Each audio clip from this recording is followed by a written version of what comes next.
A paz do Senhor Jesus, meus amados irmãos. Vamos começar aqui mais um perguntas e respostas, né? Hoje é o 11º áudio que a gente está gravando e falando sobre isso, né? Bom, sem perca de tempo, vamos responder as perguntas, né? O irmão William, ele me perguntou: o que a Bíblia diz sobre usos e costumes, né? A gente vai ler 2 versículos e responder a primeira pergunta, né? Veja 1 Pedro, vamos lá? Vamos lá no finalzinho da Bíblia, né? 1 Pedro, primeira carta de Pedro, no seu capítulo 3 e no verso 3 a 5, capítulo 3, verso 3 a 5 diz assim, ó: o enfeite delas não seja o exterior, no frisado dos cabelos, no uso de joias de ouro, na compostura de vestidos, mas o homem encoberto no coração no incorruptível traje de um espírito manso e quieto, que é precioso diante de Deus. Então, na realidade, usos e costumes, alguns pastores vão pôr para segurar a ovelha. Em alguns pontos eu concordo, em outros eu acho que é abuso demais, tá entendendo? Mas é lógico, meus irmãos, que alguns usos e costumes é para manter a vaidade um pouco longe de você. Por exemplo, tem mulheres que usam certos tipos de roupas que quase fica igual uma mulher mundana. Então, ela mais expõe o corpo dela, né? E homens também, existem homens que ficam usando uns tipos de roupa que misericórdia, né? Outro dia eu vi um irmão com uma calça tão apertada, meus irmãos, que, sabe, nem vou falar para não falar bobeira aqui, mas estava demais a calça dele, né? As pessoas parecem que querem viver no padrão da moda do mundo, né?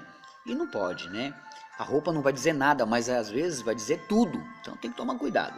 Então, veja Colossenses 2,16 também, né? Colossenses, capítulo 2, vamos lá. Versículo 16 vai dizer o seguinte, olha só. Portanto, ninguém vos julgue pelo comer ou pelo beber ou por causa dos dias de festas ou da lua nova ou dos sábados, né?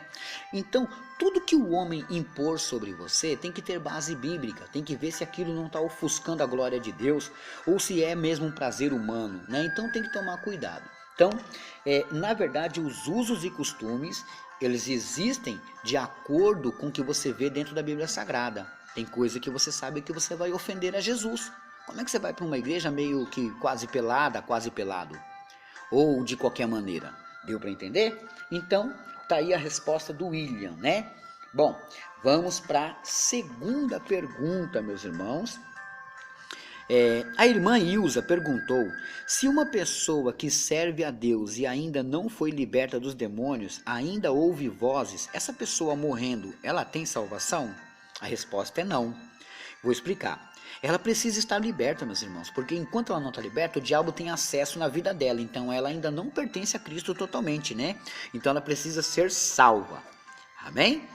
Pergunta respondida, né? A terceira pergunta é da irmã Ivani, lá de Santa Catarina, né? É normal casamento de união estável no meio cristão? Não. Por quê? Pois não vem de Deus esse casamento, tá aí para entender? No casamento o seu estado civil, por exemplo, é solteiro, né? De 2 pessoas, é solteiras. Quando eles se casam, eles não são mais no estado civil solteiro, passam a ser casados. Deu para entender? Você é solteiro? Não, sou casado. Legal. E na união estável, mesmo eles morando juntos, ainda continuam sendo um estado civil solteiro. Como é que podem estar juntos se ainda serem solteiros, né? É um acordo isso. Então, no meio cristão é pior ainda. Fora também. Mas no meio cristão é pior ainda. Cristão não pode participar disso. Amém? Vamos para a quarta pergunta. A Juliana de Minas Gerais perguntou: o que é orar sem cessar? Né?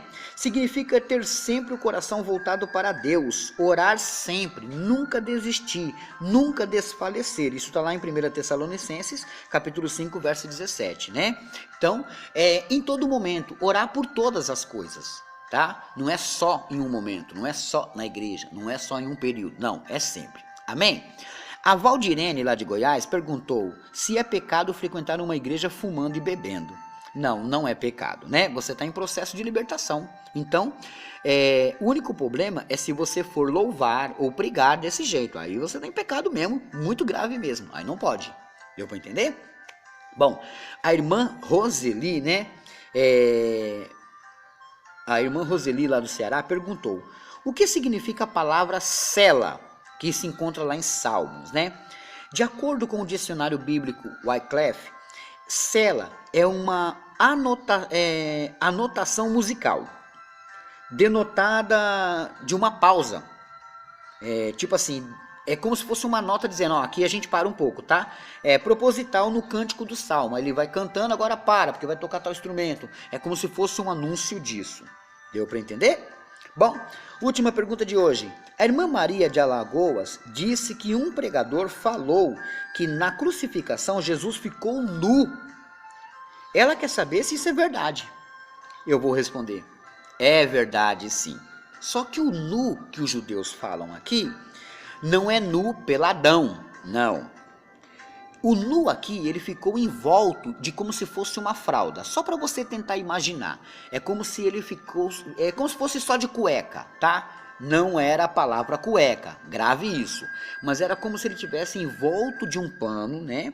E isso está explicado aonde, né? Vamos ler, por exemplo, lá em Salmos 22. Vamos lá? Salmo 22. Vamos ver o que está aqui em Salmo 22. Olha o que diz aqui no versículo 17 e 18.